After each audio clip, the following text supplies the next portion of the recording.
No Brasil, o futebol é mais do que um esporte, é uma religião, uma paixão que pulsa nas veias de milhões de torcedores, colore as ruas e move o país. Mas por trás da emoção, dos gritos de gol e da rivalidade nos gramados, existe um universo complexo, uma engrenagem gigantesca que movimenta bilhões de reais anualmente. O que você vai descobrir hoje é o negócio por trás do esporte mais amado do Brasil. Uma indústria multifacetada, por vezes opaca, que impacta a vida de todos nós, quer sejamos torcedores assíduos ou apenas observadores casuais. Prepare-se para desvendar os bastidores financeiros do futebol brasileiro. É fácil se perder na euforia de uma vitória ou na tristeza de uma derrota, mas raramente paramos para pensar na complexidade e na magnitude do que está em jogo financeiramente.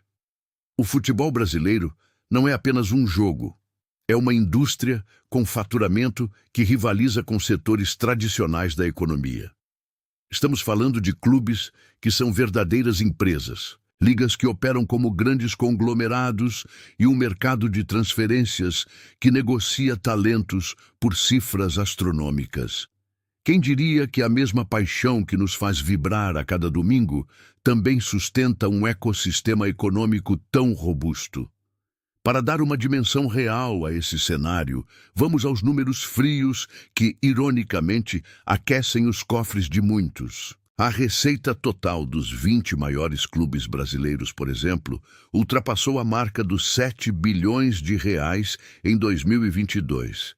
Um crescimento impressionante em relação aos anos anteriores. Desse montante, uma fatia considerável vem dos direitos de transmissão, que chegam a valer centenas de milhões para os clubes de maior visibilidade. Mas não para por aí. Patrocínios, bilheteria, vendas de camisas e produtos licenciados e, claro, a venda de jogadores, o famoso mercado da bola, são fontes que injetam rios de dinheiro nesse sistema. A transferência de um único jovem talento pode render dezenas ou até centenas de milhões de reais para um clube, transformando-o da noite para o dia. E a curiosidade que surge é inevitável. Quem são os verdadeiros beneficiários de todo esse capital? Como esse dinheiro circula por entre os clubes, federações, agentes e empresários? É uma teia intrincada de interesses, onde cada movimento financeiro tem o potencial de mudar o destino de um time, de um jogador ou até mesmo de uma cidade. A paixão do torcedor, aquela que o faz gastar seu suado dinheiro em ingressos e camisas, é o combustível que move essa máquina bilionária. Mas será que essa paixão é sempre recompensada com transparência e boa gestão? Ou ela é, por vezes, explorada por interesses que pouco têm a ver com o amor ao esporte? A conexão entre a arquibancada e a sala da diretoria é tênue, mas inegável. Enquanto o torcedor sonha com títulos e glórias, a realidade financeira por trás do seu time muitas vezes dita as regras do jogo. Contratações, investimentos na base, infraestrutura, tudo isso depende de um fluxo de caixa saudável e de decisões financeiras acertadas. Entender como o dinheiro circula no futebol brasileiro é entender a força e as fraquezas do esporte que tanto amamos. É ver além do gol, é enxergar o negócio. Antes de continuarmos, inscreva-se no canal e diga-nos nos comentários de onde você está assistindo. A história econômica do futebol brasileiro é uma saga fascinante, marcada por uma transição turbulenta do amadorismo romântico para o profissionalismo capitalista. Durante décadas, os clubes eram associações civis, geridas por paixão e voluntariado, com finanças muitas vezes caóticas e dependentes da boa vontade de abastados benfeitores. Era uma época de glórias heróicas e de dívidas crônicas. O ponto de virada, ou pelo menos o início de uma transformação mais profunda, começou com a crescente profissionalização e a comercialização dos direitos de transmissão na televisão, a partir dos anos 70 e 80. Esse foi o primeiro grande influxo de dinheiro estruturado, mudando a dinâmica e exigindo uma gestão mais empresarial, embora muitos clubes ainda relutassem em abandonar o modelo associativo. Hoje, as fontes de receita são muito mais diversificadas e sofisticadas. Os direitos de transmissão continuam sendo a espinha dorsal financeira dos grandes clubes, negociados em pacotes bilionários que garantem a visibilidade dos jogos e, por consequência, o interesse de patrocinadores. Patrocínios, sejam eles master na camisa, em uniformes de treino ou em propriedades digitais, representam outra fatia robusta. A bilheteria, embora impactada pela pandemia, é uma fonte tradicional e vital, especialmente para os clubes com torcidas mais engajadas e estádios próprios ou modernizados. A venda de jogadores, no entanto, é o que realmente pode mudar o patamar financeiro de um clube do dia para a noite. O Brasil, celeiro inesgotável de talentos, exporta anualmente centenas de atletas, gerando receitas que chegam a bilhões de reais, com clubes como Flamengo, Palmeiras e São Paulo se destacando nesse quesito. Além disso, o licenciamento de produtos, desde camisas oficiais até uma vasta gama de itens com a marca do clube e os programas de sócio-torcedor, que garantem uma receita recorrente e previsível, completam o mosaico financeiro. Nesse ecossistema complexo, os grandes players são muitos e variados. Os clubes, obviamente, estão no centro, mas as federações, em especial a Confederação Brasileira de Futebol, exercem um poder imenso na organização dos campeonatos, na distribuição de verbas e na regulamentação geral. Agentes de jogadores e investidores são figuras onipresentes e, por vezes, controversas. Eles atuam como intermediários nas negociações de transferências, muitas vezes detendo percentuais dos direitos econômicos de atletas. Uma prática que já foi mais comum, mas ainda influencia o mercado. Grupos econômicos, por sua vez, têm se tornado cada vez mais relevantes, seja através de patrocínios pesados ou, mais recentemente, como proprietários de clubes via sociedades anônimas do futebol.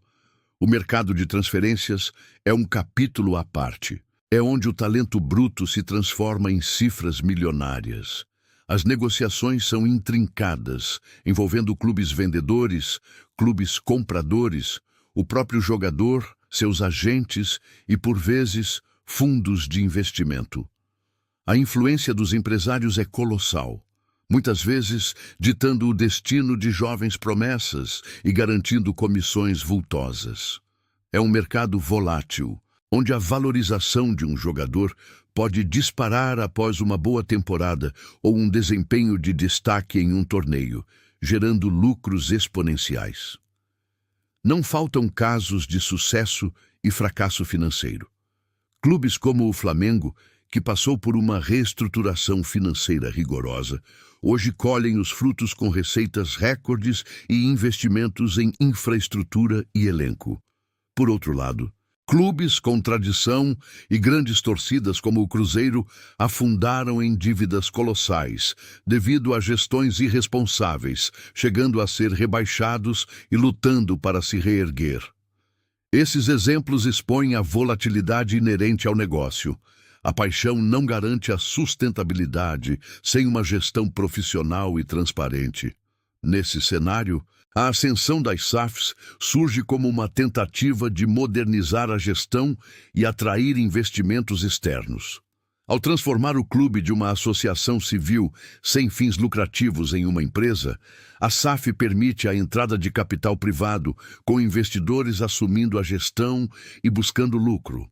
É uma mudança paradigmática que visa profissionalizar o futebol, reduzir o endividamento e trazer uma nova cultura de governança. Contudo, os desafios são imensos. Atrair investidores sérios, equilibrar o modelo de negócio com a paixão da torcida e garantir que a identidade do clube não se perca. E a CBF? Ela permanece como um ator central, com profundo impacto na distribuição de verbas dos campeonatos nacionais e na organização de um calendário que, por vezes, é criticado por sua exaustão. Sua influência é inegável, atuando como um regulador e, em muitos aspectos, um definidor das regras do jogo financeiro no futebol brasileiro. Mas, para onde caminha esse complexo universo? Quais os desafios e as oportunidades que se apresentam para o futuro? No entanto, este universo bilionário do futebol brasileiro não está isento de desafios profundos. O endividamento dos clubes é uma ferida aberta, com cifras que assustam e comprometem o futuro de muitas instituições. A corrupção, infelizmente, ainda é um fantasma que ronda os bastidores, minando a confiança e desviando recursos que poderiam ser investidos no desenvolvimento do esporte. A falta de profissionalização da gestão, mesmo com a chegada das SAFs, é um obstáculo persistente, com decisões muitas vezes tomadas mais pela emoção do que pela razão econômica. E a violência nos estádios, um problema crônico, afasta famílias e mancha a imagem de um esporte que deveria unir. Apesar desses desafios, as oportunidades de crescimento são vastas e promissoras. A internacionalização da marca do futebol brasileiro é um caminho natural, com clubes buscando expandir sua presença global, atrair torcedores estrangeiros e gerar novas fontes de receita. As novas tecnologias, como os NFTs e o metaverso, abrem portas para formas inovadoras de engajamento digital dos torcedores, criando experiências únicas e colecionáveis que podem gerar valor. A digitalização do relacionamento com o fã, através de aplicativos, plataformas de conteúdo e comunidades online, é crucial para manter a paixão acesa e transformá-la em engajamento e consumo. Além de ser um negócio, o futebol brasileiro possui um impacto social e econômico inegável. Ele é um motor de geração de empregos, desde os jogadores e comissões técnicas até seguranças, vendedores ambulantes e profissionais de mídia. O turismo esportivo, impulsionado por grandes jogos e eventos, movimenta hotéis, restaurantes e o comércio local. Mais do que isso, o futebol é um pilar da cultura popular brasileira, moldando identidades, unindo comunidades e oferecendo um senso de pertencimento que transcende o campo de jogo. O Brasil continua sendo uma fábrica de talentos incomparável. A cada ano, uma nova safra de jovens jogadores surge das periferias e dos campos de várzea, sonhando em se tornar o próximo Neymar ou Marta. Essa capacidade inesgotável de produzir atletas de alto nível é a maior riqueza do futebol brasileiro, convertendo-se em bilhões de reais através de transferências para os maiores clubes do mundo. É um ciclo virtuoso, onde a paixão pelo jogo na base se traduz em receita que pode, teoricamente, ser reinvestida no próprio desenvolvimento. Para que esse potencial seja plenamente realizado, são necessárias reformas profundas e corajosas. Debates sobre governança corporativa, transparência nas contas e uma distribuição mais equitativa de recursos entre os clubes são urgentes. A centralização dos direitos de transmissão, por exemplo, pode ser um passo importante para reduzir as disparidades e fortalecer ligas mais competitivas. A profissionalização da gestão, com a entrada de executivos qualificados e a adoção de práticas de governança modernas, é essencial para que os clubes deixem de ser reféns de gestões amadoras e personalistas. Olhando para o futuro, os cenários possíveis para o futebol brasileiro nas próximas décadas são variados. Podemos vislumbrar um futuro de maior profissionalismo e sustentabilidade, onde as SAFs prosperam, os clubes se tornam empresas eficientes e a paixão do torcedor é valorizada e respeitada. Ou podemos, infelizmente, testemunhar uma estagnação, com o aprofundamento das crises financeiras e a perda de competitividade internacional. A reflexão final nos leva ao cerne da questão. A paixão que move o Brasil, essa força inabalável que preenche estádios e corações, pode realmente sustentar um negócio bilionário de forma ética e sustentável? Qual o papel do torcedor nessa equação? O torcedor, com sua lealdade incondicional, é a alma do futebol. Mas ele também tem o poder de exigir mais transparência, mais profissionalismo e mais respeito. Ao abraçar tanto o esporte quanto o negócio, com um olhar crítico e engajado, o torcedor pode ser a força motriz para um futebol brasileiro mais justo, mais próspero e, acima de tudo, mais alinhado com a paixão que o define.